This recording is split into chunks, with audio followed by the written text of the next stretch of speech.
बिस्मिल्लाहिर्रहमानिर्रहीम बिस्मिल्लाहिर्रहमानिर्रहीम। मुअज़्ज़ज़ ख़वातीन इस्लामिया, अस्सलामु अलैकुम व रहमतुल्लाहि व बरकातुहू। उम्मीद है कि आप सब खैरियत से होंगे। अल्लाह मुझे और आपको खुश रखे, अपने अमान में रखे। आइएगा, आज मैं आपको इस वीडियो के अंदर 3 बातें बताती हूँ जिससे घर में 3 ऐसी बातें जिससे घर में गुर्बत आती है।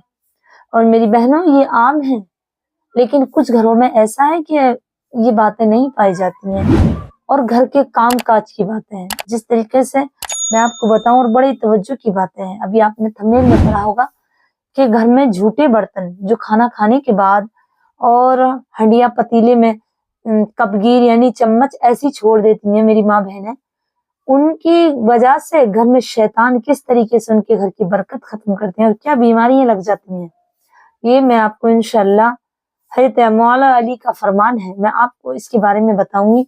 तो वीडियो बहुत काम का है और मेरी सब बहनों के लिए ये घर के मसले हैं जो मेरी अक्सर बहनें ये काम करती हैं, जिसकी वजह से उनके खाने में बरकत न होती। मैं आपको 3 बातें बताऊंगी। एक, खाने में बरकत होगी। दूसरी, खाने अगर हमने झूठे बर्तन रख दिए तो उससे कौन सी बीमारी लग सकती। तीसरी, खाना खूबसूरत और बेहतरीन मजेदार जो हर कोई इसे पसंद करे वो कैसे बनेगा। 3 बातें मैं आपको इस वीडियो के अंदर बताऊंगी इंशाल्लाह।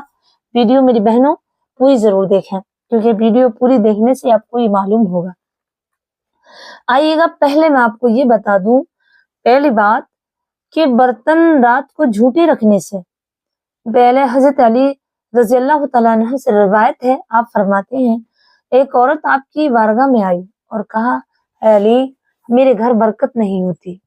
मौला अली को कौन नहीं जानता। मौला अली के हम दीवाने, हम अहले सुन्नत वल जमात हैं, हम अली के चाहने वाले हैं। अली अली कहकर हम अपनी तकबीर भी बना लेते हैं और जमा लेते हैं। मेरी प्यारी इस्लामी बहनों, अली का वो नाम है कि अगर 7 बार पढ़ करके बच्चे पे दम कर दो, ये सुला दो, तो इंशाल्लाह उस बच्चे के पास शैतान नहीं रुकेगा, वहां से रफू चक्कर हो जाएगा। ये अली के नाम की बरकत है। अब आइएगा, मौला अली के बारगाह में एक औरत आई और कहने लगी, खातून, कि अली, मेरे घर में बरकत न होती, खाना बनाती हूँ और खाना कम पड़ जाता है। तो हज़रत मौला अली ने आंखें बंद की। आप विलायत के वली हैं और विलायत के ताजदार हैं। आपके घर से विलायत निस्बत मिलती है तो कोई वली बनता है। हाँ, हज़रत अली जिसे विलायत देंगे, जिसे विलायत तस्कीम करेंगे, उसी को विलायत नसीब होगी।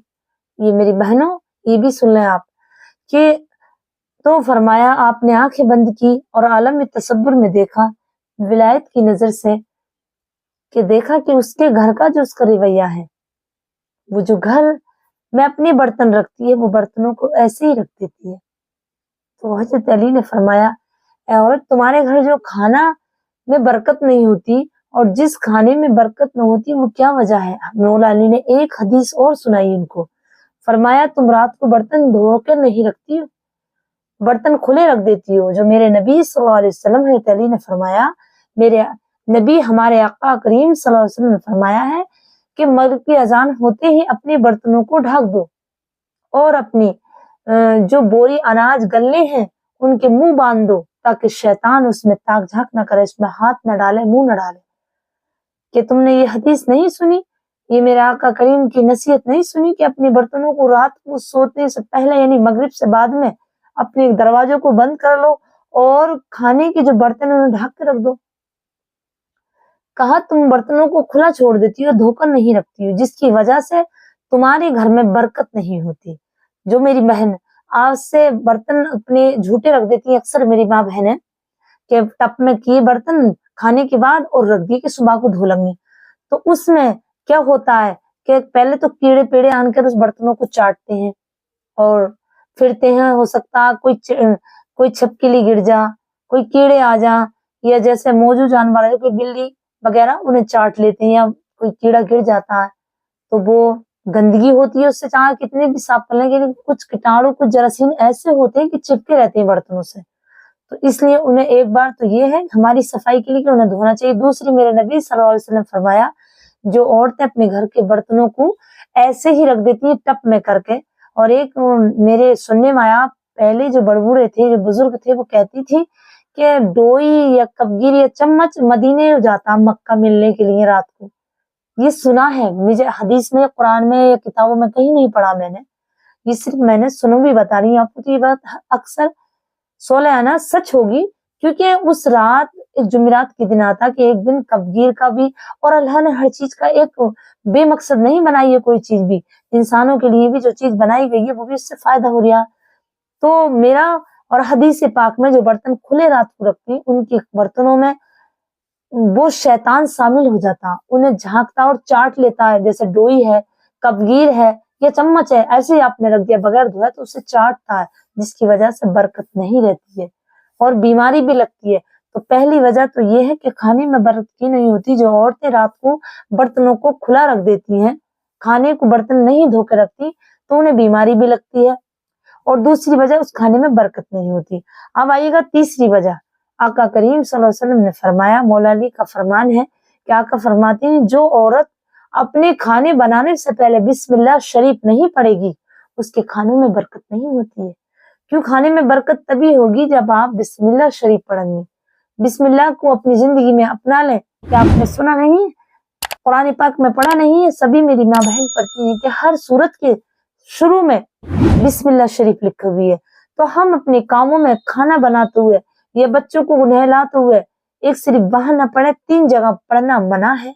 ایک باتھ روم ٹوائلٹ میں، دوسری جگہ وہاں جہاں کیا گندگی زیادہ ہو، یا جہاں جہاں کے پہ کوئی چیز ایسی نہ ہو جہاں غلاظت ہو، وہاں آپ بسم اللہ شریف نہ پڑھیں.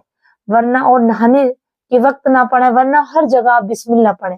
صرف جو مکروہ چیزیں ہیں وہاں نہیں پڑھی جائے. اور قرآن کے مقدس قرآن میں ایک جگہ ہے سورۃ توبہ میں، وہاں نہ پڑھی جائے تو بھی ثواب، اور پڑھی جائے تو بھی ثواب. توڑ کر کے ملا کر کے نہیں پڑھنی. جیسے بسم اللہ الرحمن الرحیم الحمدللہ رب العالمین، اس طریقے سے آپ بسم اللہ کو سورۃ توبہ میں نہ ملا سکتی ہیں، توڑ کر کے الگ جدا جدا کر کے آپ پڑھ سکتی ہیں. تو فرمایا جو بسم اللہ کام کیا جاتا اس میں اللہ تبارک و تعالیٰ برکت دیتا ہے. اب تیسری بتا، جس سے کھانا آپ کا بیسٹ ہوگا، خوبصورت ہوگا، اور آپ کیسی بھی بنانا رکھ دیں گے اس کھانے میں برکت تو ہوگی، لیکن اس میں ذائقہ اور ٹیسٹ، جو ذائقہ ہے جو آپ کی انگلیاں چاٹنے من کرے گا کہ کس نے بنایا آج کا کھانا. میری بہنوں، وہ وظیفہ ہے درود پاک. جب آپ کھانا بنانا شروع کریں تو یہ درود پڑھ لے کریں، اللہم صلی علی محمد وعلی آل محمد کما صلیت علی ابراہیم وعلی آل ابراہیم انک حمید مجید.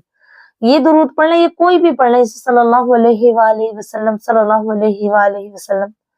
جو عورت کھانا پکاتے ہوئے، چائے بناتے ہوئے، یا جو بھی چیز پکا رہی ہو چولہے پہ اپنی کچن میں، اور وہ درود شریف پڑھے تو اس کے کھانے میں اتنی لذت ہے اور اتنا بہترین وہ کھانا ہوگا. کسی طریقے سے بھی آپ بنائیں گی، میرا یقین ہے کہ اس کھانے میں برکت بھی ہوگی، اور وہ کھانا آپ کے لیے اتنا لذیذ ہوگا، اتنا ٹیسٹی ہوگا کہ لوگ یا اپنے گھر والے یا آپ کے شوہر، آپ کے بھائی، آپ کی بہنیں جو پریوار میں ہیں، سب اس کھانے سے خوشبو سے ہی اور اس سے خوش ہو جائیں گے کہ بہت بہترین کھانا. کیونکہ درود شریف کی برکت یہ ہے کہ اللہ تبارک و تعالیٰ نے جب شہد کی مکھی کو بنایا تو سارے جہان سے وہ ڈھونڈ ڈھانڈ کے شہد لاتی ہے. ہر بوٹی کڑواہٹ، کچھ ایسے بوٹے جڑیاں ہوتی ہیں اور پھول ہوتے ہیں جس کی وجہ سے وہ کڑوا پن ہوتا ہے. تو اللہ تبارک و تعالیٰ سے اس نے دعا کی کہ میں کیسے، یہ تو کڑوا ہی ہے، میرا تو من نہیں بھرے گا اس سے. تو اللہ تبارک و تعالیٰ نے فرمایا کہ میرے نبی صلی اللہ علیہ وسلم پر اپنی چھتے میں بیٹھ کر کے درود پڑے گا، جس کی برکت سے وہ شہد میٹھا ہو جائے گا. اور شہد میں شفا رکھی اللہ تعالیٰ نے، تو وہ درود کی برکت ہے. درود شریف کے پڑھنے سے آپ انشاءاللہ کھانے میں لذت، لذیذ، عمدہ اور خوشبودار، مسالے بھی کم ہوں گے تب بھی آپ کا کھانا بہت لذیذ ٹیسٹی بنے گا. میری بہنوں، یہ فارمولہ آپ اس کو آزما لینا انشاءاللہ. میرے یقین ہے میں نے آپ کو ان 3 باتوں کو بتایا، آپ اس پہ ذرا عمل کریں گی تو مجھے بھی اپنی دعاؤں میں ضرور